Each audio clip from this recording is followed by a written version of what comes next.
जय गुरुदेव।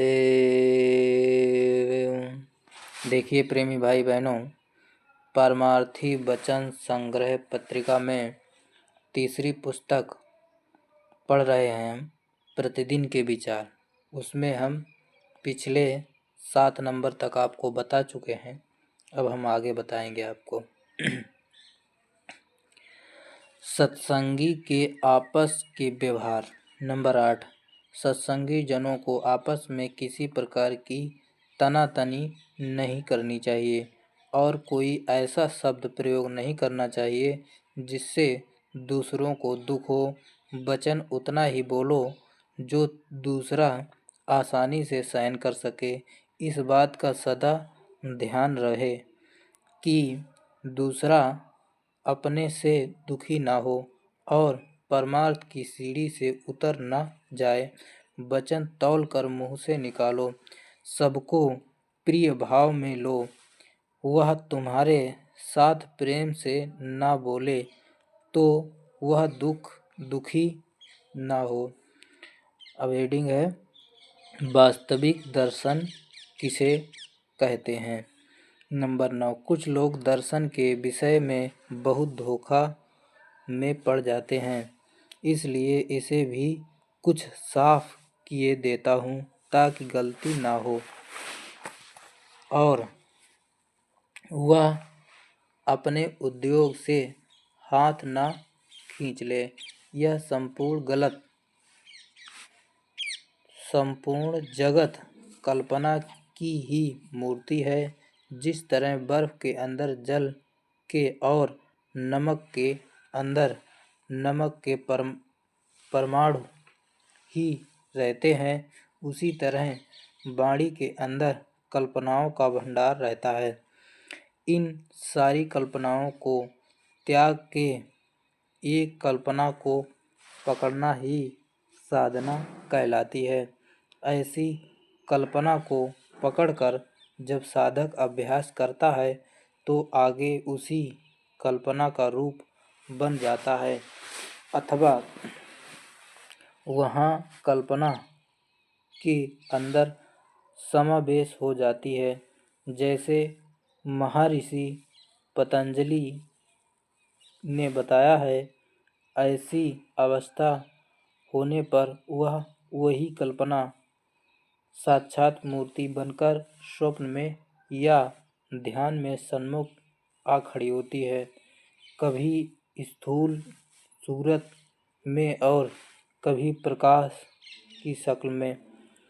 उसमें एक विशेष आनंद भी होता है, हर्ष और कुछ शांति भी मिलती है। इसे देख के साधक चकित हो जाता है कि काम पूरा हो गया, साक्षात दर्शन मिल गया। परंतु यह दर्शन नहीं है। ऐसे दर्शन से धोखा खा के संतुष्ट न हो जाओ, बल्कि आगे बढ़ो। वास्तविक दर्शन की और निज कल्पना की कुछ पहचान बताते हैं, उसी से अंदाजा लगाओ। सत्य और कल्पना में अंतर। वास्तविक दर्शन और कल्पना का सबसे बड़ा अंतर तो यह होता है कि कल्पना की मूर्ति के अंदर क्षण क्षण में परिवर्तन होता है और वास्तविक शक्ल चाहे घंटों सम्मुख रहे वह एक जैसी रहती है। उसकी सूरत में कोई तब्दीली नहीं आती। दूसरा कल्पना की मूर्ति से यद्यपि कुछ खुशी और आनंद मिलता है, क्योंकि उस समय मन चंचलता त्याग कर एक ही केंद्र पर स्थित हो जाता है और मन की एकाग्रता में ही आनंद रहता है। परंतु असली दर्शन के समय आनंद के साथ साथ ऐसी एक शांति होती है जिसमें ना तो कोई चिंता, ना घबराहट रहती है, न किसी प्रकार का भय रहता है।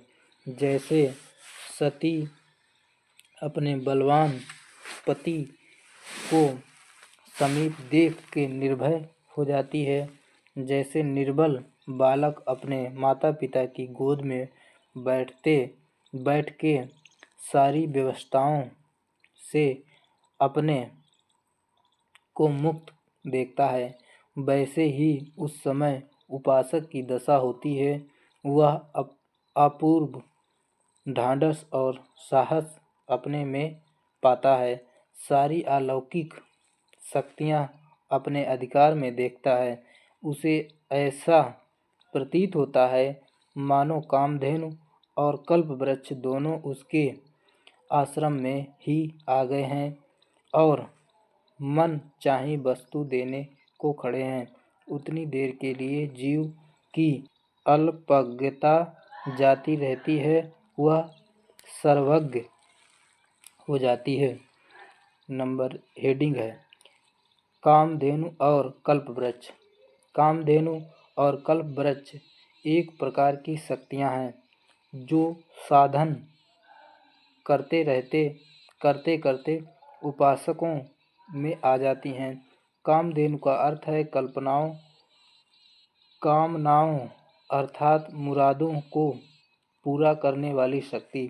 जिस साधक के अंदर यह शक्ति आ जाती है, उसकी जो ख्वाहिश वासना जिस समय उभरेगी, उसी समय उसके पूर्ण होने का प्रबंध हो जाएगा। जिस पदार्थ की वह इच्छा करेगा, वह वस्तु फौरन ही उसके समीप आ जाएगी। किसी चीज़ का किसी वक्त भी अभाव उसके लिए ना रहेगा। इसी को कामधेनु कहते हैं। दूसरी शक्ति कल्पवृक्ष कहलाती है। यह कल्पना शक्ति है। उसके उभरने पर मन की कल्पनाओं में यह ताकत आ जाती है कि ख्याल करते पदार्थ की कल्पित मूर्ति बन जाती है। जैसे मैदान में खड़े होकर उसने यह संकल्प किया कि यहाँ एक बड़ा उत्तम महल जिसमें आराम के सारे सामान मौजूद हों अभी बन जाए, तो फौरन ही उसके दिल के नक्शों के मुताबिक वहाँ महल दिखाई देने लगेगा और उसमें उसकी मर्जी के अनुसार सारे सामान होंगे। पहली को इच्छा शक्ति और दूसरी को कल्पना शक्ति कहते हैं। यह जरूरी नहीं है कि मनुष्य के अंदर यह दोनों ही शक्तियाँ एक साथ आ जाएं। किसी किसी को एक कामधेनु ही मिलती है और किसी को कल्पवृक्ष और किसी को दोनों ही। देव ऋषि वशिष्ठ और महर्षि भारद्वाज को दोनों प्राप्त थीं। इन्हीं की सहायता से उन्होंने चित्रकूट जाते समय महाराज भरत का आतिथ्य सत्कार किया था और एक रात के लिए संपूर्ण स्वर्ग की रचना कर डाली थी। विश्वामित्र ने इसी कल्पवृक्ष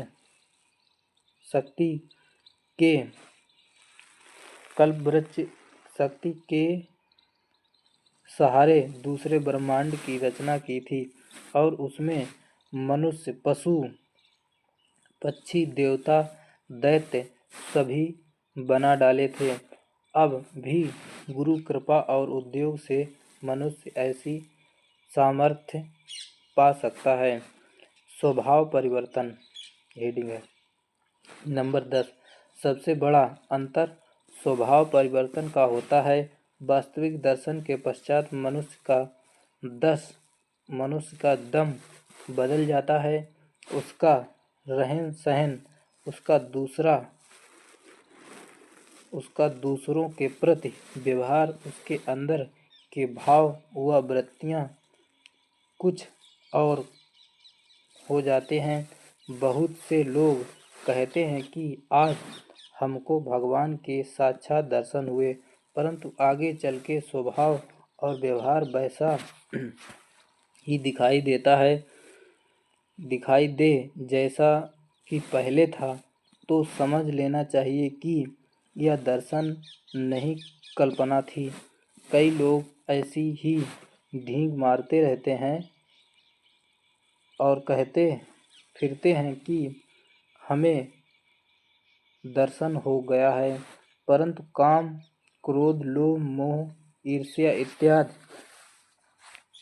उनके अंदर दुर्गुणों का प्रकोप दिखाई दे रहा हो तो ऐसा समझना कि यह तो प्रतिष्ठा कराने और महात्मा कहलाने के लिए झूठे ही ऐसा कह रहे हैं, या शुद्ध भाव से ऐसा कहते हैं तो अपनी कल्पित मूर्ति से ही इन्हें धोखा हुआ है। दर्शन के बाद मनुष्य देव समान हो जाता है। अवगुणों के लिए उसके अंदर स्थान ही नहीं रहता है। शांति और तृष्णा रहित उसका मन बन जाता है। यह सब ऐसे भेद हैं जिनमें साधकों को अपनी जांच करने में आसानी हो सकती है। धोखा खा के अटक रहने में अपनी ही हानि होती है। इसलिए यह सब हमने बताया है। जब तक गुरु से सनद न मिल जाए और वह पूर्ण न कह दे, तब तक विद्यार्थी ही समझना और विद्या के लिए करते रहने ही में भलाई होती है। अहंकार आ गया तो हानि ही हानि है। इस दैत्य से बहुत बचने की जरूरत है।